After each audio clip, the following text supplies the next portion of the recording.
found myself sitting in my lounger, scrolling through the headlines on my phone, when out of the blue, two unruly children ran through the living room. Ran upstairs, stomping and screaming. I leapt out of the chair, stomped upstairs and chased. What are you two doing? You know the rules. No screaming, no running, and no stomping.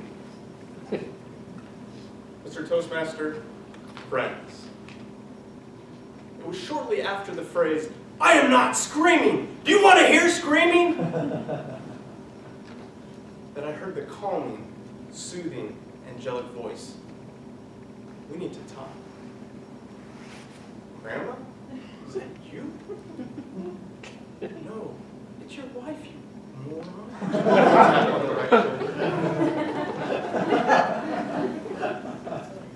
"What's wrong with you? Are you happy? Let the kids be kids." "Of course I'm happy. I'm happy." "You just don't smile much." My wife, Eve, invited me to evaluate my smile. Smiles are invitations. That's how I first met her. I was sitting in church with my friend John, roughhousing a bit, and she walks in the room. And the first thing I noticed was her smile. The unfortunate part was John was a little bigger and a little quicker than I was. He beat me to the punch and asked her out. As luck would have it, it didn't go well for them. So I asked her out. After a few dates and a lot of smiles, I asked her hand in marriage. Smiling, she said, yes. Smiles have come and gone. Luckily for me, they've always come back. I know it's difficult because she's been with me for 15 years. Smiles are not going to be permanent.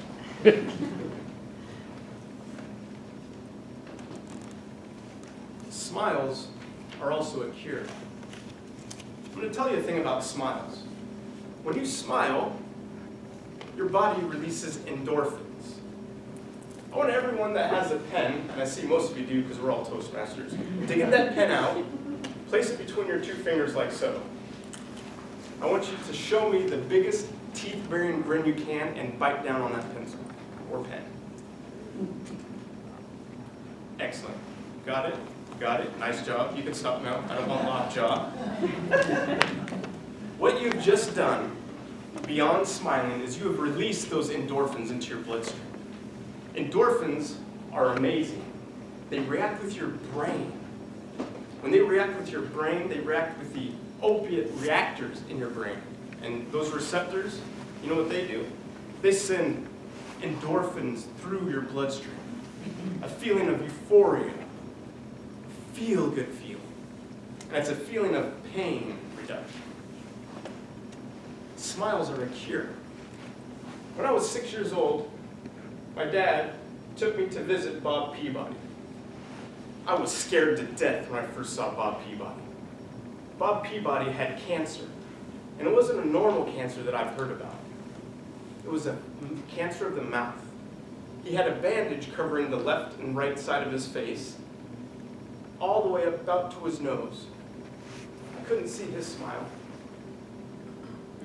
But we visited him every month for about 2 years until Bob passed away. Our smiles, unfortunately, did not cure his cancer. But through those meetings, I and my father were able to see Bob smile, if not through his eyes, through his actions. His joy, seeing us come every day, it helped to cure my fear of pain, of sorrow, and prepared me for my grandpa's passing a few years later. Smiles are contagious. You ever see when you're walking down the hall at work, or if you're walking around the park in the neighborhood, and you see someone walking towards you and you smile at them, two things are likely to happen. Either one, If they weren't smiling, they will start. And if they were smiling, their smiles will get bigger. And you know what that's done?